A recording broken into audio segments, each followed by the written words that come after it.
पेमा खांडू को फिर अरुणाचल प्रदेश की कमान। आज होगा शपथ ग्रहण समारोह। अपनी मंत्रिपरिषद के साथ सुबह 11 बजे शपथ लेंगे। शपथ ग्रहण समारोह में केंद्रीय मंत्री अमित शाह, जेपी नड्डा शामिल होंगे। नागालैंड, त्रिपुरा, असम के सीएम सहित कई अन्य बड़े नेता शपथ ग्रहण समारोह में मौजूद रहेंगे। 46 विधायकों ने कल पेमा खांडू को सर्वसम्मति से चुना विधायक दल का नेता। बीजेपी प्रतिनिधिमंडल के साथ पेमा खांडू ने राज्यपाल से मुलाकात की। राज्यपाल ने दिया सरकार बनाने का न्योता। अरुणाचल प्रदेश के मनोनीत मुख्यमंत्री पेमा खांडू ने कहा, जनता के आशीर्वाद से तीसरी बार हमारी सरकार बन रही है। प्रदेश के विकास के लिए लगातार काम करते रहेंगे। ओडिशा के मुख्यमंत्री मोहन चरण मांझी ने पदभार संभाल लिया है। कैबिनेट मंत्रियों के साथ लोक सेवा भवन में पहली कैबिनेट बैठक की। जनता मैदान में ली मुख्यमंत्री पद की शपथ। ओडिशा के सीएम मोहन चरण मांझी का ऐलान, मंगल आरती के बाद खुलेंगे जगन्नाथ मंदिर के चारों द्वार। मिलेगा 500 करोड़ का फंड। जल्द आएगी समृद्ध कृषक नीति। सभी महिलाओं को 50,000 की मदद। आंध्र प्रदेश के मुख्यमंत्री एन चंद्रबाबू नायडू ने मीटिंग की है। अपने आवास पर मंत्रियों के साथ बैठक की। सरकार के कामकाज पर चर्चा की।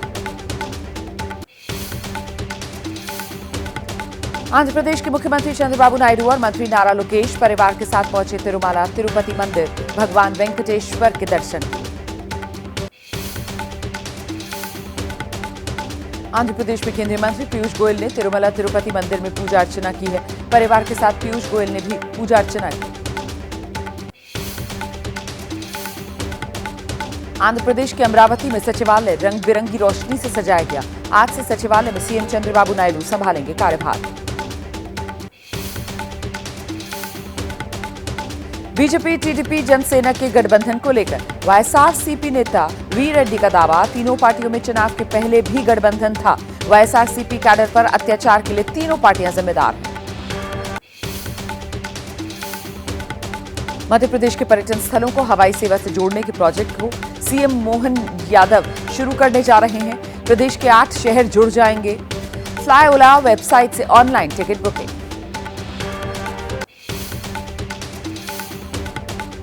नीट परीक्षा में हुई गड़बड़ियों को लेकर सुप्रीम कोर्ट में आज सुनवाई। परीक्षा रद्द करने की मांग वाली याचिकाओं को आज सुनेगा सुप्रीम कोर्ट।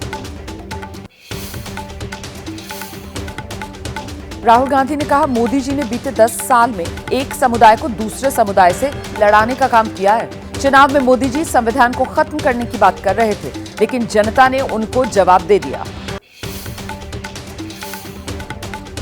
केरल के वायनाड से लगातार दूसरी बार सांसद चुने गए राहुल गांधी बुधवार को जनता से सीधे मुखातिब हुए। पूछा, क्या चुनूं, रायबरेली या वायनाड? भीड़ ने जवाब दिया, वायनाड। वायनाड में राहुल ने लोगों से वादा किया, कहा, मेरे फैसले से वायनाड और रायबरेली दोनों के लोग खुश होंगे। सभी तरह के समर्थन के लिए धन्यवाद और मैं जल्दी ही आपसे फिर मिलने आऊंगा। महाराष्ट्र में मुख्यमंत्री एकनाथ शिंदे के 400 पार वाले बयान पर घमासान मचा। शिवसेना यूबीटी सांसद संजय राउत ने कहा, हिम्मत है तो मोदी को सीधा बोलें कि आपकी वजह से हार हो गई। एनसीपी एससीपी प्रमुख शरद पवार ने पुणे में किसानों से बातचीत की। कहा, दूध की कीमत के मामले में सरकार के सामने अपना पक्ष रखना होगा। नहीं सुनते हैं तो हमें सड़क पर उतरना होगा। मुंबई के शिवसेना भवन में हुई शिवसेना यूबीटी की बैठक। पार्टी प्रमुख उद्धव ठाकरे शामिल हुए। विधानसभा संपर्क प्रमुखों से जानकारी दी। 1 सप्ताह के भीतर रिपोर्ट सौंपने के निर्देश। एमएनएस प्रमुख राज ठाकरे आज बैठक करेंगे। पार्टी के सभी बड़े नेताओं को बुलाया गया है। लोकसभा की कार्यवाही, विधानसभा, नगर निगम चुनाव की तैयारियों की करेंगे समीक्षा।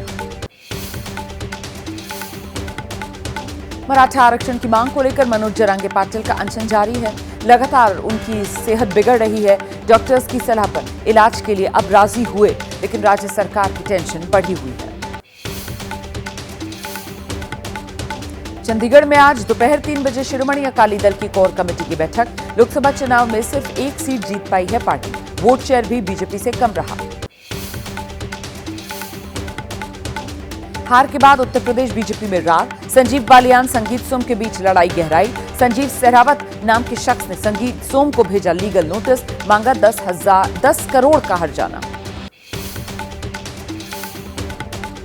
4 दिवसीय गोरखपुर प्रवास पर आरएसएस के सर संचालक मोहन भागवत प्रशिक्षण वर्ग में स्वयं सेवकों को शाखा में बताएंगे शाखा के नियम और अनुशासन। सीएम योगी से भी मुलाकात करेंगे।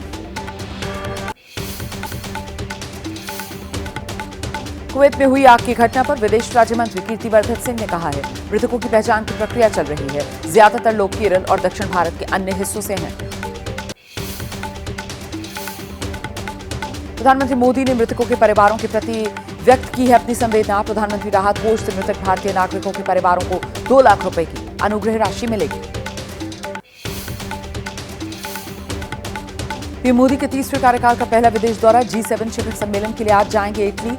फिसानो शहर में आज से 15 जून तक चलेगा शिखर सम्मेलन।